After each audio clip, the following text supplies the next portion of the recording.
மாணிக்கம். எனக்கு இன்னொரு பேர் இருக்கு.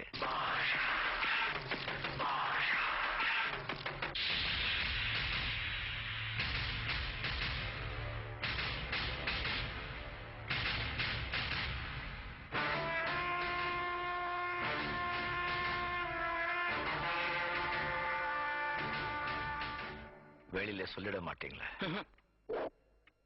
நான் ஒரு தடவை சொன்னா 100 தடவை சொன்ன மாதிரி.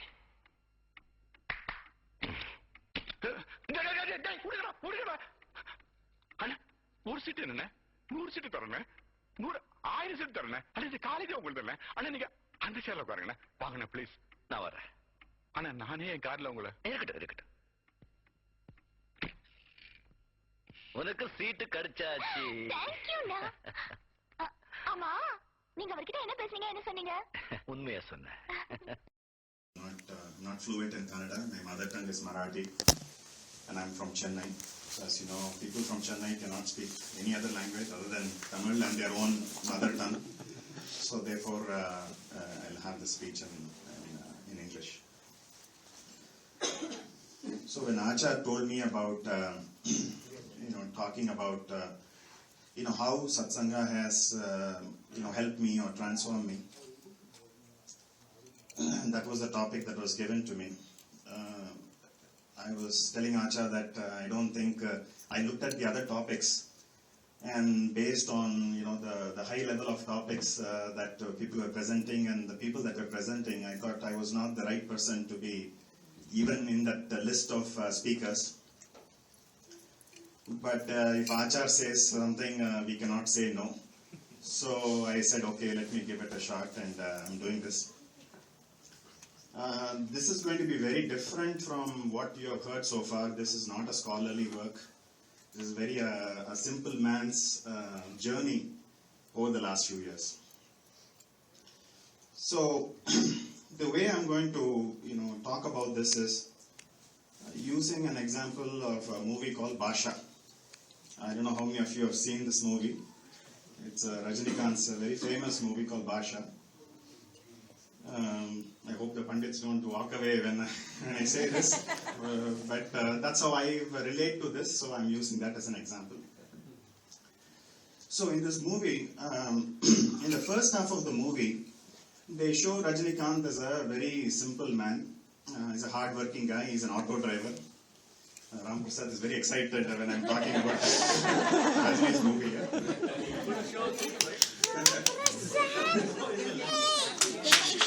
Okay. And he's a very, he abhors violence. He's a very non-violent person. And wherever there is any violence, he would go away from that place. He's a very nice man. And if when Gundas come to hit him and all that, he would get the beating and things like that. He's living his life as a simple auto driver. But then in the second half, they show that in his previous life means a few years back, he was a very notorious don in Bombay.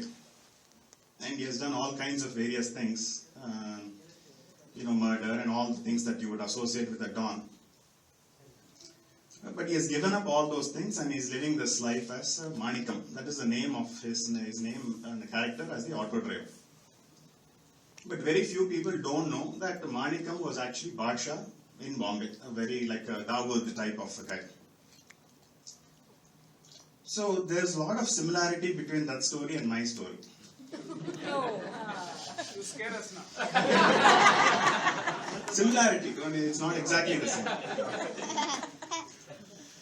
So I'm living my life, trying to live my life right now as Manikam, and many people know me as Manikam, but I used to be Badshah.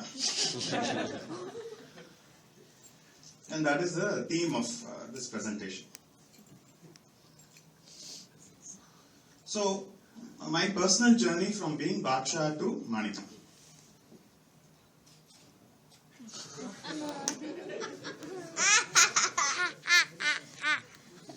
So, how it happened, and who are the people, or what were the other events that were part of this journey in making this transition from Badshah to Manikam is my topic.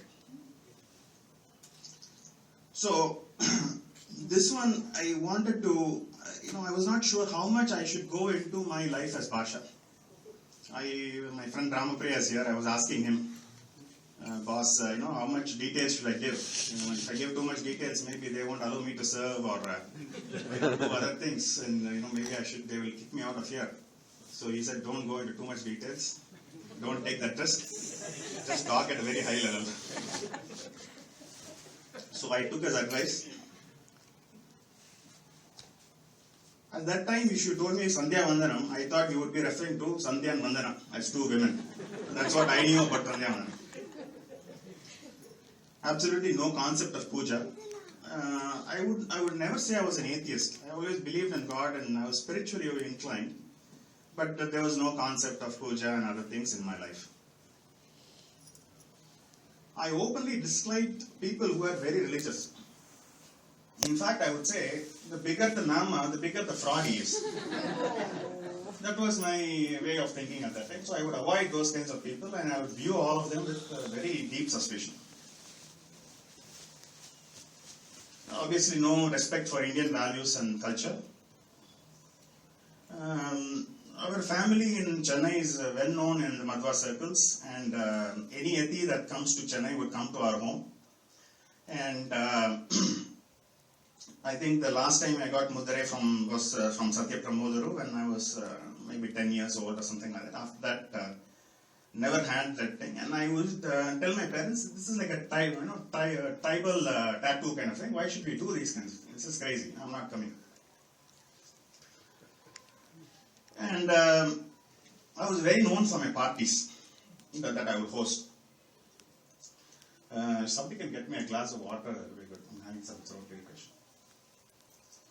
So I won't go too much into this. All I would say is very few people would be able to drive on their own after this. That's all I will say. Ekadashi, I knew about Ekadashi, but I didn't know when it would come. It was just another day. And I was never tracking all those things. And so I was living life on the edge. Lots of stress, no peace, momentary trips of happiness. But other than that, life was not peaceful and it was very stressful in spite of outwardly having so much fun. Then I asked myself, why was all of this happening? And the reason was, my friends were all Bhashas. That was the main reason.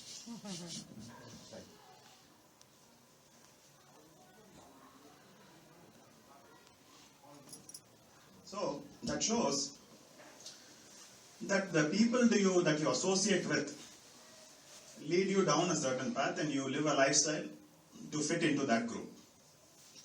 So I was a Basha and all my friends were also Basha, so obviously that's what you can expect from us.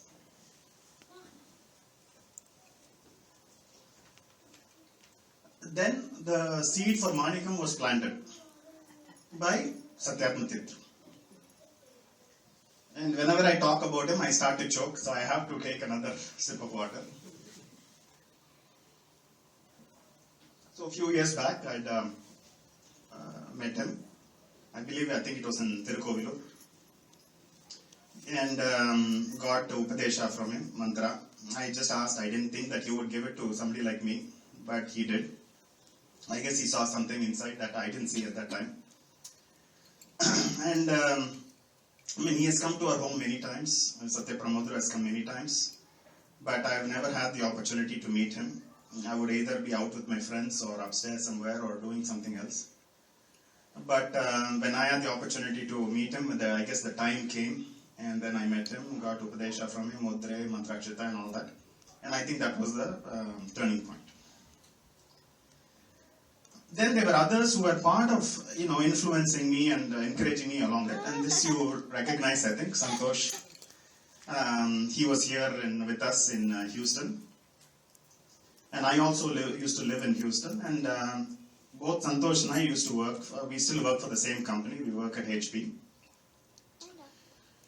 And Santosh was also a mini Basha. Many people may not know you, not at my level. I was a full Bombay Don, he was a local Dharavi Don. But he reformed much sooner than me, and obviously his speed of transformation is way faster than mine. And then what he would do is he would start calling me for Dwadashi Parane to his home. And when people say the food you eat has an impact on your mind, I really believe it now. So slowly having the food at his place, which was done with so much naivedya and other puja and other things, I think that was part of the effect that it had on me. And then obviously if you go for Dwadashi, then you have to understand what is Ekadashi. I mean, there is a kind of you work backward from there. Oh, okay, I was supposed to have fasted yesterday, and and so on. So things started to fall in place. And then he introduced me to JV Acharya. I think that is one of the greatest things that Santosh did for me, is he introduced me to Acharya. And then he started to encourage me to attend VMS Satsanga as much as it was used to be. I think it still is on a monthly basis. We would have in Houston, in Shobha Auntie's place, and other people's places. He would encourage me to come, and I used to reluctantly go. Usually I started off with just going for a few hours, then staying a little longer. Usually after lunch I'll abscond from there, because the work is over. What else to do there? Where lunch was the main activity for me. Lunch was done, so I would push off. Then slowly started to stay longer and longer. And throughout, he supported, encouraged, and nurtured me in this journey. Then the big influence was our JV Acharya. I think not just for me, but for I think so many other people in this room. I think he has been a major influence for us. Started attending the monthly satsanga and metlotsu and so on, and it was a huge influence. During initial, when I would go there, I wouldn't know, they were chanting so many things, I didn't know what was going on and so on. I would ask somebody next to me, boss, what is this, and what sloka is this, and so on. But slowly, these things have an effect on you over a period of time, which I didn't realize at that time. Then it was, like I said, one small step at a time. I was, the change from Bhasha to Manikam was happening.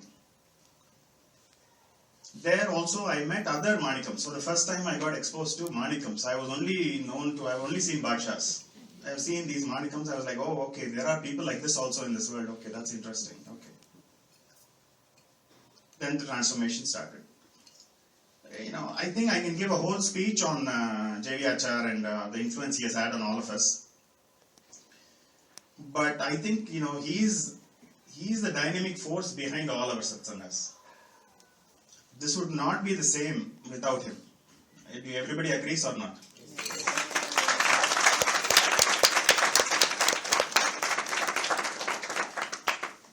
I think, I consider myself fortunate to have left Chennai and landed in Texas, because if I had been somewhere else, Oklahoma, I don't mean to disrespect any of the other cities, but they don't have JV Acharya, and I don't think it would have been the same. You may be able to do satsanga, you maybe get together and do something, but the kind of structure that he brings, the motivation that he has, ensuring that our sampradaya is followed very strictly, is all very huge. I think many of us from Texas don't realize this. We will if we move out of Texas and go to another place. What a big loss it would be for us. And I know there are people who are sometimes disagree with Acharya about, hey, can we modify this a little bit and do things slightly differently. Thanks. But he has been uncompromising, and I think that makes a lot of sense. And I think, this satsanga for VMS and Baba Prakashika for Texas is what it is because of his uncompromising attitude and approach. So thank you, Acharya, for that.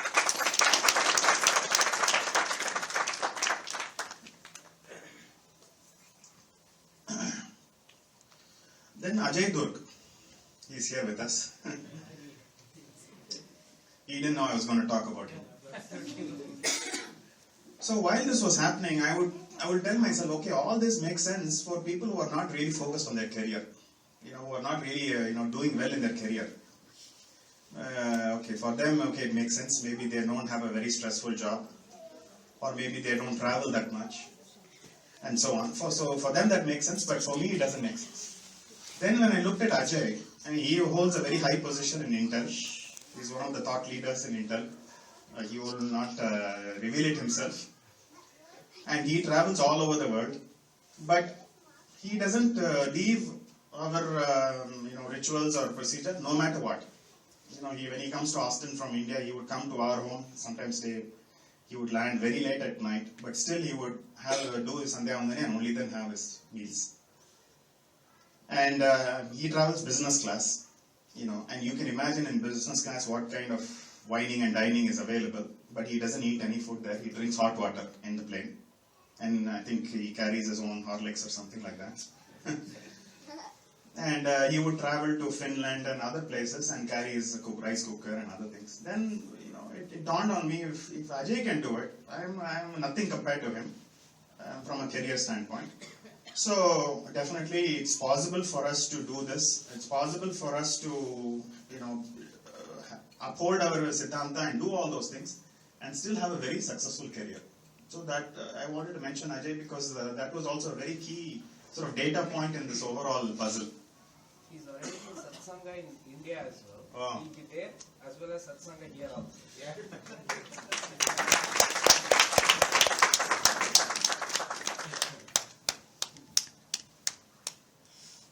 Then finally, my wife, Geeta.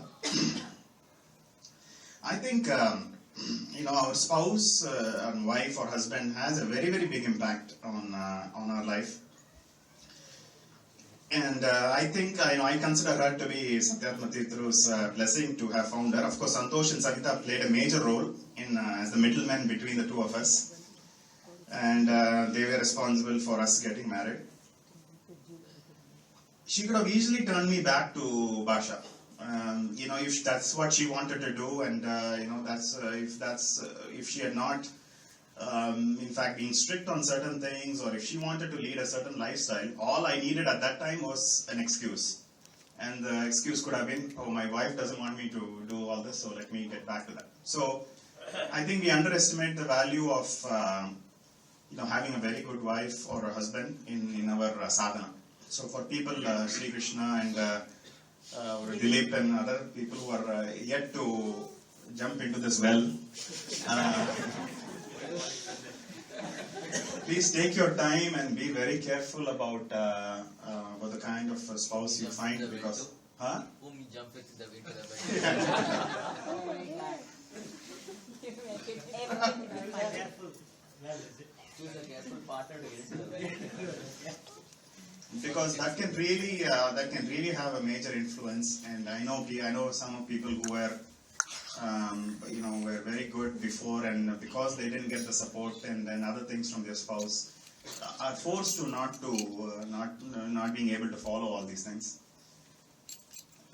So even now, she's 9 months pregnant now, so that's why she couldn't come here. And even in the previous Dwadashi Parane, she made sure she woke up and cooked for me.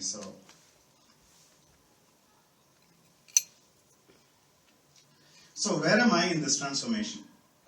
So obviously I realized that Sandhya Vandana means dozen Sandhya and Vandana. So daily Sandhya Vandana. Daily Nirmalya. I have not yet been able to do daily puja because of my lack of time management. But at least on weekends I'm trying to do puja and at least do daily Nirmalya on a everyday basis. And thinking about God and Almighty and creation and all that on an ongoing basis. And this is not something that I'm doing consciously, it is just happening all the time. Learning and chanting of shlokas, simple things that I know. And then intense Guru Bhakti. Whenever I think of Satyatma Tirtharu or I listen to his pravachanas and so on, I get moved to tears. And that much Guru Bhakti has developed, which I never imagined that would happen in me. No matter what, I make sure that once a year I go and get mudra from Swami Guru. And that's kind of recharging my battery, because the battery can get drained very quickly. And then whenever I'm driving from Austin to Houston or anywhere else, I try to listen to pravachana as much as I can. Again, I believe it's part of it's part of making sure that the battery doesn't get drained, and these things keep me in sort of balance. Regular satsanga. So here I want to say the satsanga is not just about the monthly or Metlotsava and so on. It's about who we interact with and hang around on a daily basis. What do we do on weekends? What kind of get-togethers do we have? Who do we interact with? What do we eat? What do we drink? What do we talk about? All of those things are satsanga. So it is not about once a year you come with all mudra and nama and all that and sit, and then the rest of the 364 days you are leading a different life. Then that is not satsanga. Satsanga is choosing your circle very, very carefully.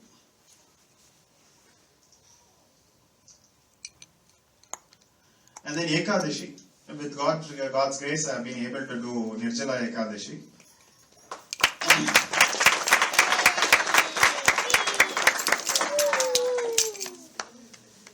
And now I have taken on this task for myself of saying, there are so many other Badshahs, how can we influence them?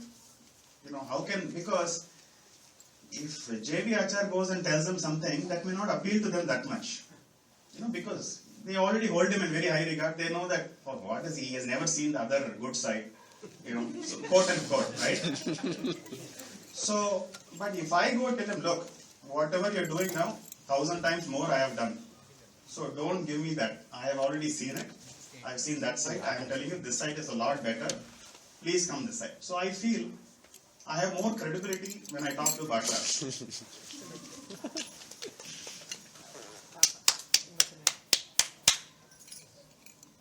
And I feel I have never been more happy or peaceful than I've ever been. And surprisingly, it has also helped me tremendously on my career. It is not as if doing this means I've ignored my job or anything like that. In fact, I was telling Suresh this when we met in Dallas some time back. So previously, if I had to make an important presentation or anything like that, I would be quite nervous and I would be kind of mentally going through it and trying to think about it, how should it go and so on, because you want to have the right outcome from your senior management on whatever you're asking for. Now I say, Naam Karta Hari Karta. Anyway, I am not the doer. God inside me is doing the presentation. So I just boldly go and do it. And believe it or not, I don't know whether that's confidence that has been built or whatever it is. It has gone much better than, in spite of being nervous and doing preparation and all of that. I think this approach is working out quite well for me. So I'm quite happy that even on a Laukika basis, this is actually helping out. But of course, I consider myself to be in the kindergarten of this, so I have a very, very long way to go, and so this is just the beginning. Then, as I mentioned to you, we have to, a team is needed to keep us in the maintenance mode, the satsanga that I talked about. So I wanted to make sure that I acknowledge and recognize some people that enable me to happen. Ramapriya, who is here. Narayanan from San Antonio, he is also here with us. Ajay, I spoke about him earlier. Kishore, who he couldn't be with us today, but he is also part of our satsanga. And then Madhu is also here with us. And many more. And so again, these are all very key people that continue to have a very positive influence. Just some pictures to make things more colorful, that's all. But they continue to have a very positive influence because when we meet, this is all we talk about. We don't talk about what's the best deal in Costco or stock market or anything like that. Our whole thought process, in fact, we were up till 2:30 a.m. yesterday talking about Vaikunta. Madhu was wondering how nice Vaikunta would be, and it will be so nice to go there and things like that. So we were just sitting and talking all night about that. So the reason I'm saying that is that these are the kinds of conversations that I think really it's quite interesting actually. It's not boring. It's very interesting topics, but it keeps us on the same path and it keeps us on the track. And that's a very important aspect, I think, especially for people like me who have who could easily revert back. Continuing to be with these folks are very important. It is a very important aspect of this journey. My biggest regret is why didn't I start sooner? So when I meet other, like I said, younger Bhashas, I tell them, don't wait as long as I waited. Start sooner, because time is short. You will regret it later on that you didn't start earlier. So my biggest regret has been that why I didn't start earlier. But everything has a time, everything has a place. So we just have to accept that. So then, just to key takeaways, and this is not meant as an advice or anything, because you guys are much higher level than I am. But my basic point is that if I can do it, anybody can do it. There's no excuse. Don't wait. Make the change starting right now. Attend as many satsangas as you can. Make every effort. Whether it's happening, you're in Austin, it's in Dallas or in Houston and so on. It's very easy to say, who will drive that long and so on. But try your best to attend as many of these satsangas as possible, because without you realizing it, it has a tremendous effect on you. No, they don't have to drive. They can even arrange for 1-800 number. They can sit in their home and then listen. Sure. And JV Acharya does driving everywhere. JV Acharya Why does can't driving we? everywhere. Exactly. Why can't we do it? And then, again, like I mentioned, satsanga is not a one-time event. It's not a monthly event or a yearly event. It's an ongoing thing. So it's about who you hang out with every weekend, and that's very, very important. Because if that doesn't happen, then the monthly satsangas or the yearly metlotsavas are simply not enough. Especially if you were so far down a certain path like I was, that would not have been enough. It's an ongoing daily activity. Then eliminate the bhashas from your life. That's a very important key takeaway. And Madhva Sidhanta is the greatest thing we possess, that we have to be very grateful for being born in this, having taken this janma and being born as a Brahmin and as a Madhva. And it's something that we should not throw away. If somebody gives you $1 million, how would you take care of it? I mean, you would lock it, you would probably count it every night, make sure it's there, and so on. This is, millions of times, infinite times more valuable than that. So let's, preserve it carefully so that we can also pass it on to our next generation. Then finally, this satsanga is not about just spirituality and so on. So I think many people know that Kishore, who's from Austin, was in the hospital for a couple of months. He was not well. And the entire community rallied around him. From Austin and from other cities also. They were providing food to his family, visiting him in the hospital, staying overnight in the hospital. Staying means, they had literally had to sit on a chair. There's no bed or anything like that. But so many people volunteered to help him out. So this is another aspect of satsanga, that this is a community that helps and supports each other.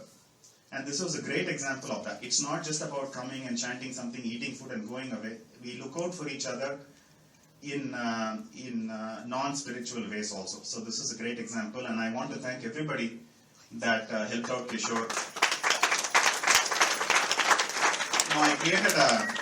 I created a Google Doc and I posted saying, because Anu, Kishore's wife, was busy taking care of the kids and going to the hospital. So I said, let's each family on a daily basis supply food to Anu, so that at least she doesn't have to worry about the food aspect. So I created this Google Docs and I posted it. You won't believe it. Within a few hours, all the dates were taken. And every family had come and volunteered and put their names, and some on multiple days. So it was very, very encouraging and heartening to see that kind of this thing. So satsanga is very important, from a physical and moral support perspective also. So that's all I have to share with you.